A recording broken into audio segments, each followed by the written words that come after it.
Hi, welcome everyone to our listening and information session. My name is Sarah Huser and I use she, her pronouns.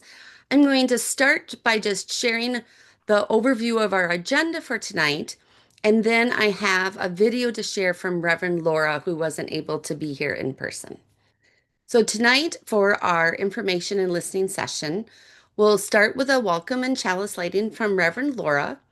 And then Samantha will be doing an introduction of who is on the Children, Youth, and Family Ministries Advisory Council and Working Group. We'll have Kirk talk about the timeline, rationale, and relevant updates to RE programs for the kindergarten through eighth grade, and I'll cover ninth grade. And then we'll have some reflections from young adults on the coming of age experience by Samantha, and then there'll be time for questions and comments. And so, if you want to hold questions and comments till we get to that section, that might be a little easier for folks who are following the recording. So, I am going to share our opening from Reverend Laura.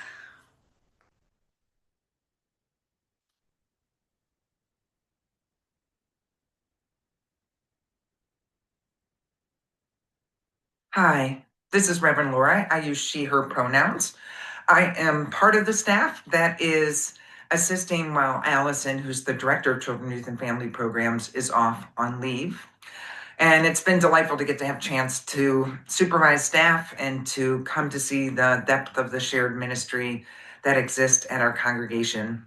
I was able to be at the live information session and listening session on Saturday, and I think you'll learn a lot this evening. I've been super impressed with the thoughtfulness of both staff and the shared ministry teams as they've looked at the religious education curriculum and changes that make sense at this time. So my role tonight is to light the chalice. I have a chalice that my kids made when they were young children at a UU congregation. So we will use the words that we use on Sunday morning when we come together in the sanctuary. Will you join me? Love is the spirit of this church, and service is its law. This is our great covenant, to dwell together in peace, to seek the truth in love, and to help one another.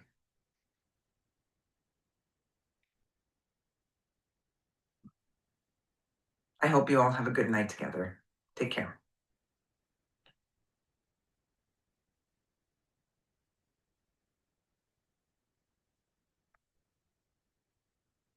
All right. Hopefully, the sound came through okay on that. And I'm going to turn it over to Samantha. Hello.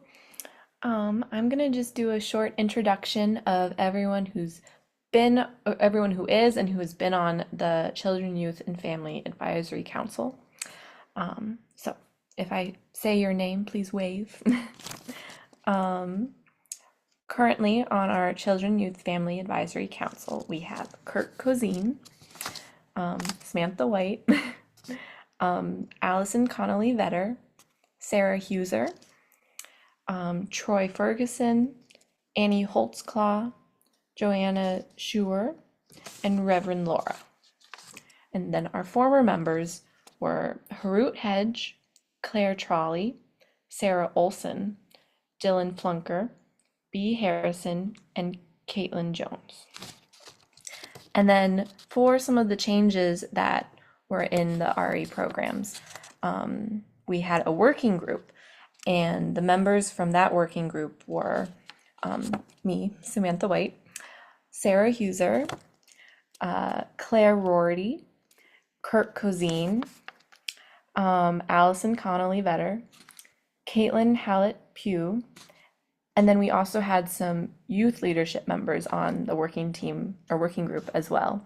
Rasana, Bobby, Max, and Harrison. All right, so I wanted to kick us off here with some of the discussion, just putting the changes to coming of age in the context of changes more broadly across the RE curriculum at First Universalist over the last couple of years. So what happened is a little more than 2 years ago, nearly 3 years ago at this point, There was a recognition that we needed to reevaluate the way we were doing RE and reevaluate what we were doing when. And there were really sort of four things leading into that, some of which are more and or less relevant to the ninth grade and the coming of age, but all of which are worth understanding. The first is that unfortunately and undoubtedly, our RE program had been impacted by COVID, right? And there really are sort of two aspects to that. The first is that we actually just had fewer kids coming on a weekly basis, which put pressure on the way we had done things previously, where, for example, each grade had its own classroom. And each grade had its own classroom at both 9 and 11. We simply do not have a sufficient number of kids to make that really work any longer. There's also the issue of finding that many volunteers. The other COVID impact is just, there were definitely impacts on the way kids are learning and interacting with one another. And of course, for the elementary school, there was the fact that for a couple of years, we'd essentially, frankly, just kind of jettisoned any real curriculum in the RE classroom, and they were largely doing sort of self-directed play and socializing. The second thing that was sort of going on was a desire to really look at what we were doing against the backdrop of recent research around learning styles, around what youth and children are really kind of looking for out of religious education, and thinking about what was really appropriate for different children at different ages. And we'll come back to that. The third thing was obviously the change at the UUA from the old principles to the new statements of value. For those of you who go back long enough, the RE, particularly at the elementary school level, was very much based in something called the rainbow path, right, which used colors of the rainbow to express the principles that governed the UUA prior to about 2 years ago. Well, the rainbow path no longer really works because the principles have been replaced by the values. So we needed to work through and reorient the RE program to the values rather than the principles. And then the final thing that's been going on has been a drive across RE to make church be something that the kids want to come to and continue to want to come to, right? One of the ways I've heard it sort of described, it shouldn't be school. Another way that I've heard it described is, what we're really kind of looking for here is a low stakes, value driven third space for children and youth. Okay. And again, that I think will become, you'll note, particularly relevant when we start talking about some of the changes to coming of age. So we started with the K-5 grades, where we comprehensively renovated, if you will, the curriculum. We now have new curricula for kindergarten first, second, third, and fourth, fifth grade. Basically, what's happened there is, again, we've sort of looked at what kind of stories are appropriate, what kind of activities are appropriate, what kind of time on different things is appropriate for kids at the ages that they are. And we've also then, what we do is every week at each of those levels, there is a story that relates to one of the values, which is identified. And then there are activities that relate to that story. So the kids are getting every week one of the UU values, and we cycle through the values several times over the course of the year. One of the other changes, we used to do what I think of as sort of the middle school owl, or that early middle school owl, in the spring of fifth grade. And we got a lot of feedback from both parents and advisors, facilitators in the classroom, that increasingly they really felt that those kids were not yet ready for owl. That they just didn't have the maturity level that was required. So what happened this year, and it started this year, is we moved the fifth grade owl actually to the first half of sixth grade. And that may not seem like a lot, but at the age of sort of 10, 6 months maturity is actually a huge jump up for most of these kids. And my understanding is that is working out well. What that though did was, of course, it meant that what we used to do at sixth grade now kind of got thrown up in the air. This year, we have sort of cobbled together a second half of the year using some of the pre-existing stuff, but the goal for next year, and we've identified much of what we're going to be using, is we're actually going to have in the fall owl, so sex, and then we've identified a grief curriculum that is aimed at sixth graders that was developed and has been used for several years at Creekside, what used to be Mayflower, UCC. So that we're going to roll out next year, along with, we're still not sure how we're going to do it, we're working on it, but a money curriculum. So sixth grade will be hard discussions, right? Death, money, and sex. And then the final change before I stop talking and let Sarah start to talk is, seventh grade had historically been what we called neighboring faiths. Now, neighboring faiths is a particularly beloved program for parents in particular.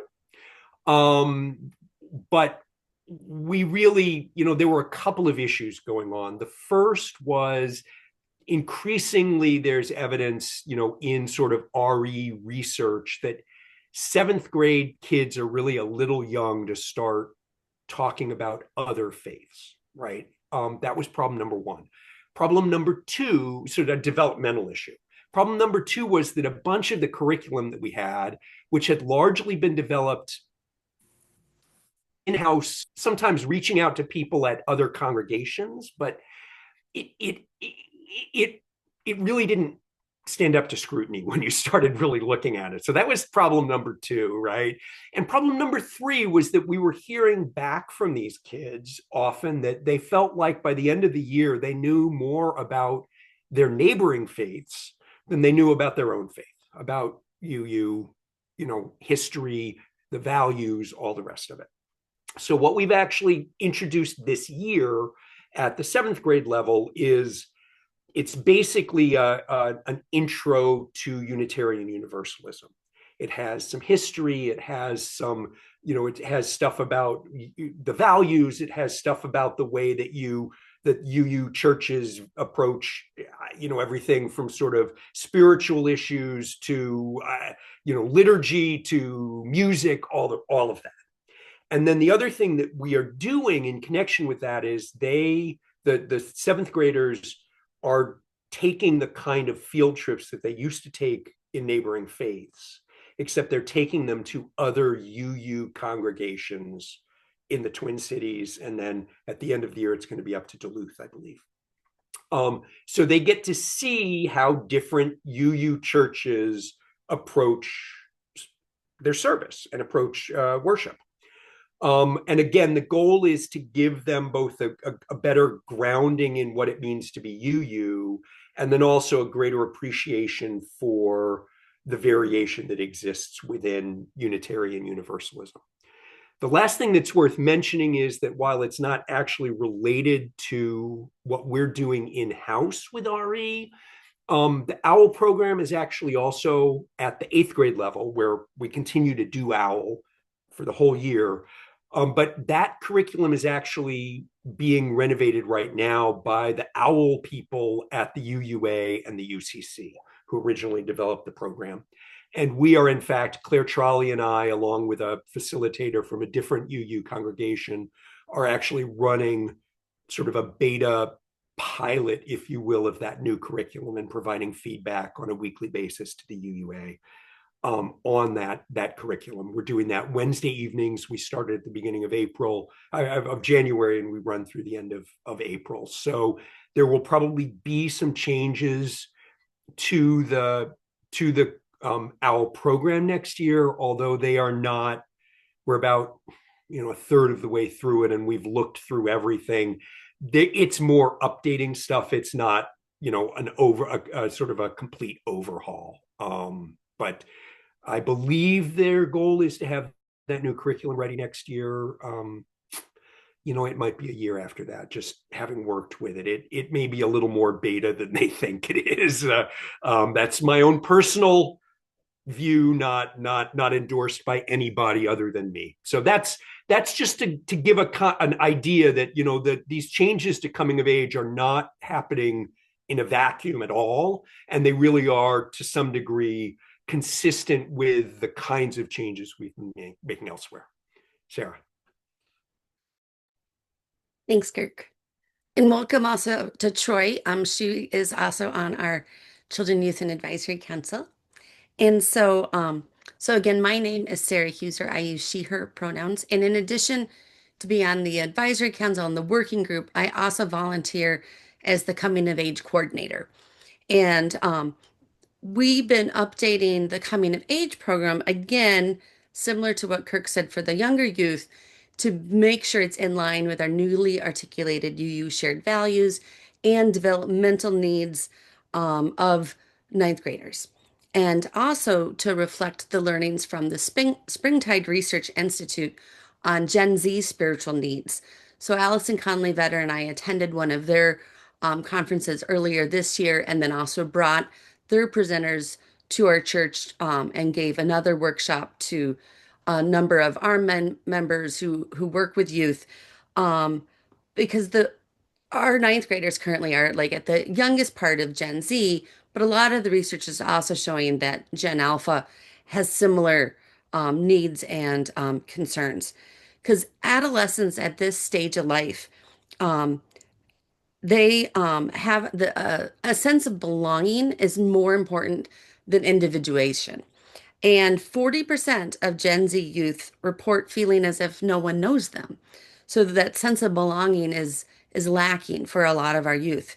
And what the studies show is that the sense of belonging um, increases when they feel authentically listened to and really respected and had transparency, that greatly reduces their sense of isolation and increases their engagement.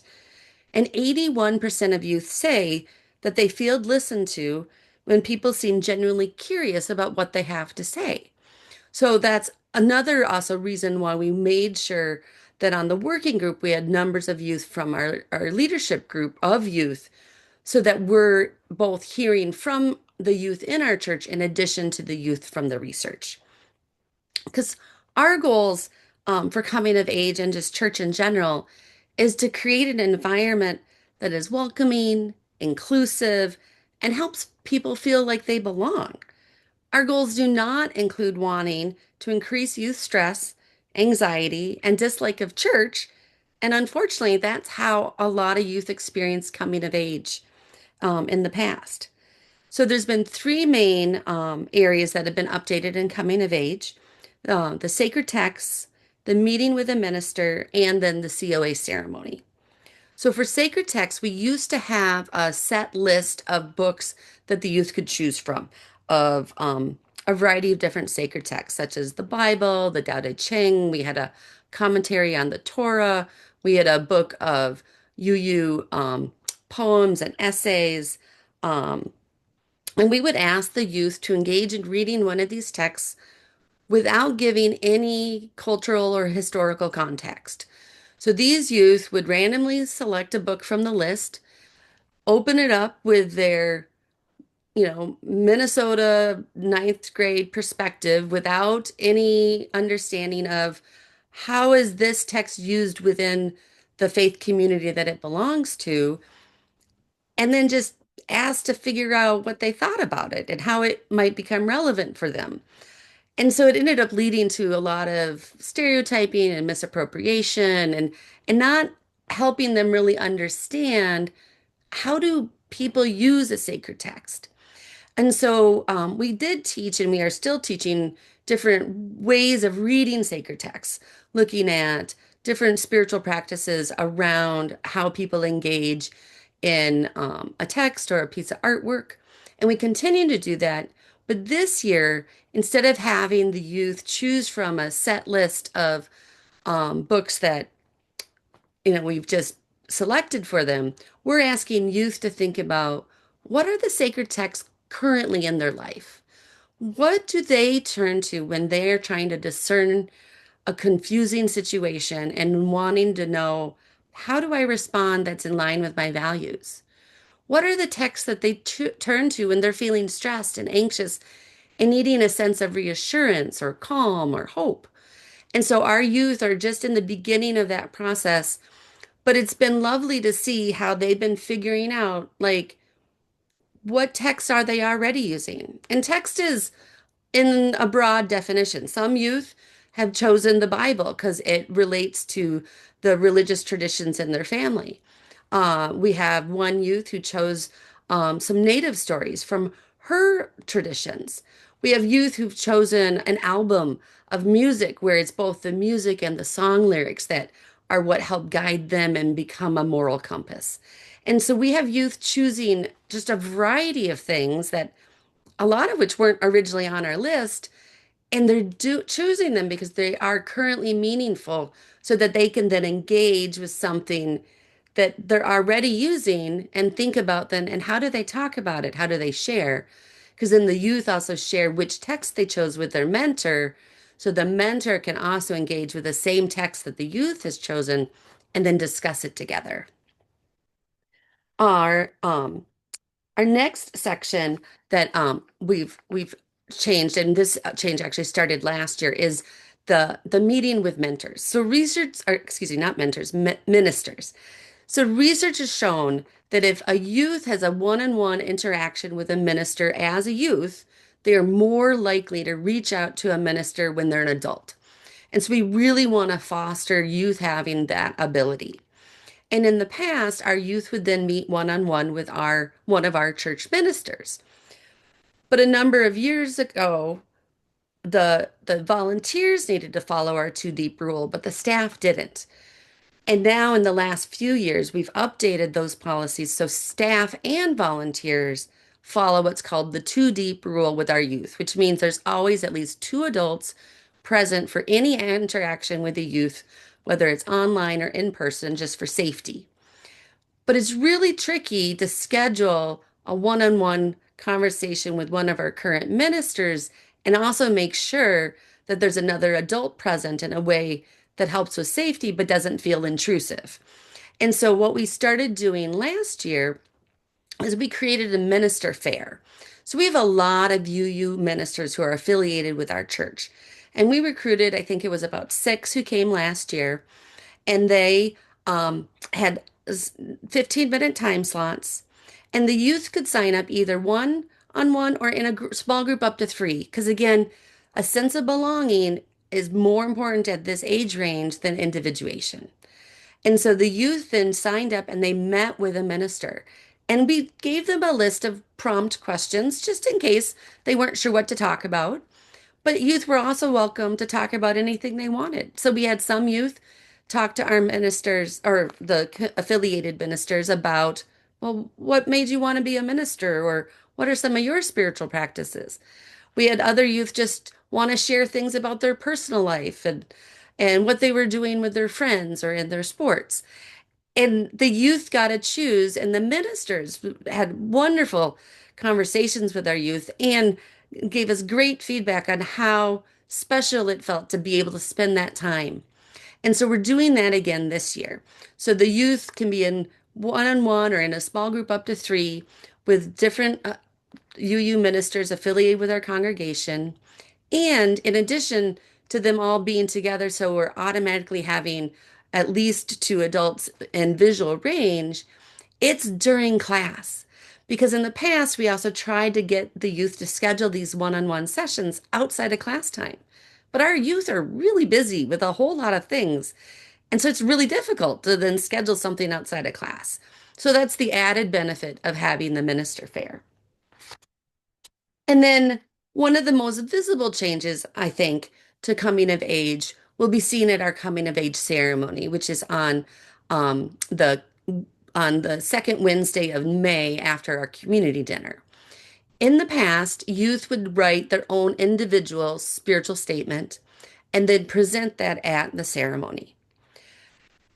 And what we found consistently is for a lot of youth, it caused so much anxiety that we had many youth having panic attacks or bursting into tears or throwing up or just refusing to come. When youth opt in the fall to coming of age, we had a lot of youth choosing to opt out because they just didn't want to write an individual statement. It And that's not what we want church to be. We don't want it to cause panic. We don't want you to be so scared of being vulnerable and doing public speaking that you're getting sick and that you're just wishing for this to be over. Because also historically, and now I don't have any research to say this is the main reason, but I definitely know it contributed. Historically, youth would go through coming of age, and at least 50% of them would not continue on in the high school youth group. That says something about how we're not this welcoming space where they know that they're accepted and wanted and included. And so what we're doing this year is instead of youth being required to write an individual statement of faith that they perform at the ceremony, because again, it felt more for the youth like a performance for the adults than an authentic expression of where they were in their faith development. So this year, we're collectively creating a zine together. And so youth can still write a statement of faith if that's what they wish and put that in the zine. They can write a poem. They can draw a picture. They can take a quote from the whatever sacred text they chose and maybe write a short blurb about why it's meaningful to them or not. We are going to have a page in the zine where all the sacred texts that youth chose are listed, just so we get a sense of where are youth currently getting their moral compass? How are they engaging in their values? And then at the ceremony itself, youth will be reading this COA zine. We'll take pictures of it and put it on the screen. But the youth get to decide who's going to help read. So maybe a youth really wants to write a statement of faith, but they don't want to do any public speaking. They can write it and then have someone else in coming of age who wants to read it on their behalf. Some youth maybe don't like to write much at all, but do like to public speak. Well, maybe they'll submit a poem that meant something to them that someone else wrote, or a picture that they drew, and volunteer to help with reading the zine aloud at the ceremony. Because this way, we're really focusing on what are their developmental needs and how do we help them realize that church is here to support them, not make them panic. Because that's just is not a good way to encourage these youth to then want to continue in church. Additionally, a lot of the youth would notice and comment later on how those youth who are really good at public speaking, who are very articulate, who think very clearly, would get lots of accolades from the adults who attended the ceremony. And some of those youth who even got that feedback said it felt kind of icky because they kept hearing from all these adults, "Oh, you're so wise. We learned so much from you." And they and their peers were also aware of, and the adults weren't saying it to some of them. And it made some of them who had worked just as hard on their statement also feel really bad that they hadn't performed well enough. And again, as part of our faith development, it's not there to perform for others, it's there to really authentically engage in what are we experiencing. And so far, we've started working on the zine in class. It's a work in progress. We'll have time in a number of classes to collaboratively put this together. But we're getting a lot of really good feedback, both from the youth who helped design this idea on the working group and then the youth who are currently experiencing the this first year with trying it out in class. Another thing that I think is helpful to know is the youth put so much pressure on themselves back when we had a required individual statement, and they'd give it in the ceremony at May. And then in October, over MEA weekend, the next year is when they go on the Boston pilgrimage. And so Allison, when she was on the pilgrimage with youth over the last couple years, had asked, well, from what you're experiencing on this pilgrimage, how does it maybe change or alter what you might have said in your statement? And these youth who were engaged enough still with church that they applied to and wanted to go on the trip, all of them are like, oh, I don't remember what I wrote. Like they put all this pressure on themselves. Some of them are literally crying through the ceremony because they are so miserable. And then, like, by the next October, it didn't mean anything. It didn't stick with them. It wasn't one of those things that initially we had hoped it would be. Like it just didn't have the impact. And so, one of the neat parts about having a zine is we're going to put the original in the church library so that we can start a collection and congregants can see it. And we're going to make copies so all the youth get to have a copy. So they aren't going to have to forget what they submitted, they'll have their own copy, which I think is going to make it more valuable. They can look back at it on it 10 years later and go, oh, yeah, I remember really thinking that book was important to me. And maybe it still is, and maybe it's changed. And so that's a big part um, of how the ceremony is going to look different. And one of the things also that was suggested at our listening session in person on Saturday that we're also going to incorporate is helping have more maybe intergenerational discussion around the zine. And so on the Sunday after the ceremony, when the coming of age program is recognized during our regular service, it's our first service at 10 o'clock. The youth who volunteer and want to are going to have copies of the zine out on tables in the social hall so congregants can come by and see it and ask more questions to have that interaction. And so we really are trying to make sure that we're meeting both their spiritual needs and their developmental needs.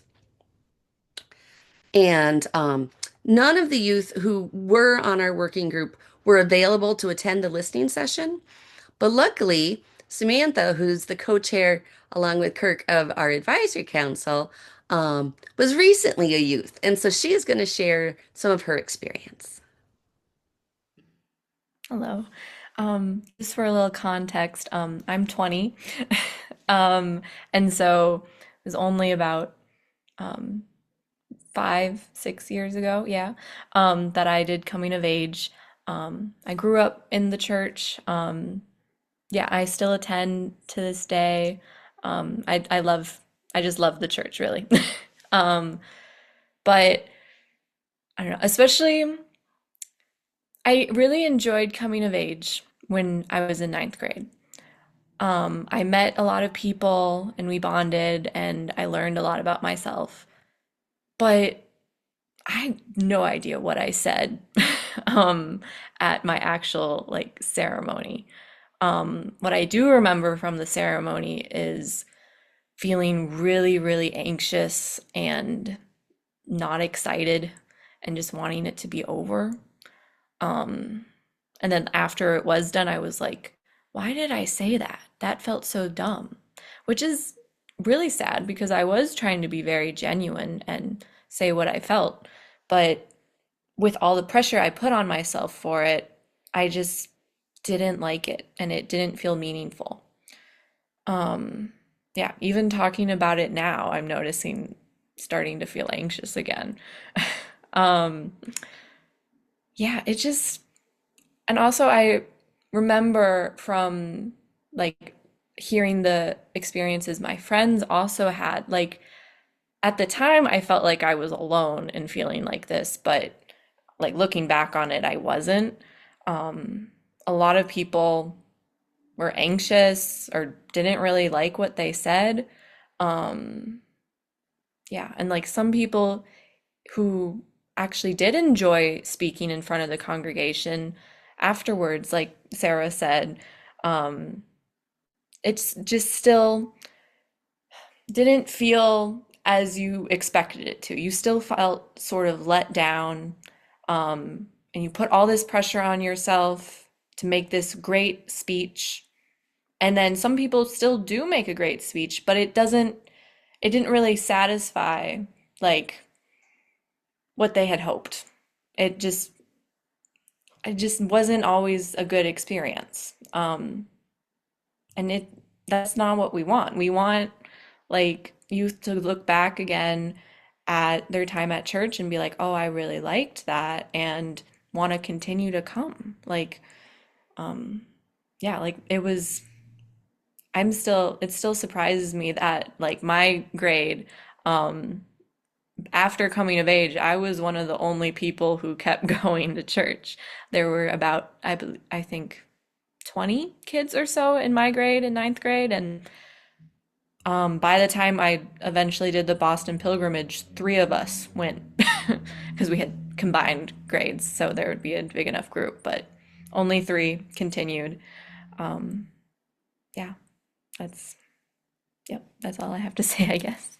Thank you. Thank you. And now we have time for questions or comments.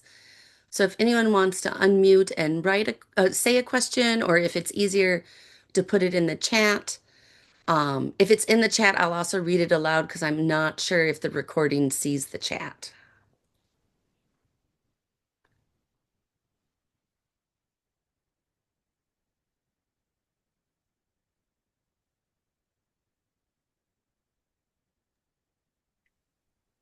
No questions for me. Thank you for the presentation. Thank you. Yeah, me neither. I mean, it all makes sense. So, thank you. Great. Thank you so much. Mhm.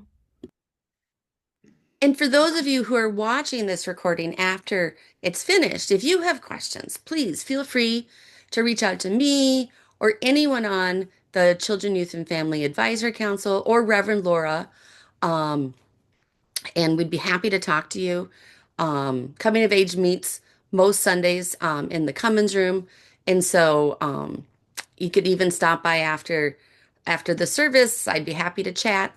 And so yeah, so let us know if something comes up. We we care a lot about all of our RE, and we want people to understand what we're doing with it. And if you're also hear about this and you're like, oh, I want to be more involved. We still need more RE volunteers, even for this upcoming year in the K through 6. They're needing more. So we would love anyone to reach out and let us know if you want to also help volunteer with us. And I'll just put in another pitch over the top for, we're also always looking for people who want to join the advisory and bring their time and insight and talents to that. Yeah, the need for RE volunteers is now February, March, and April. So yeah, tell your friends. All right. Thank you. I'm going to end the recording.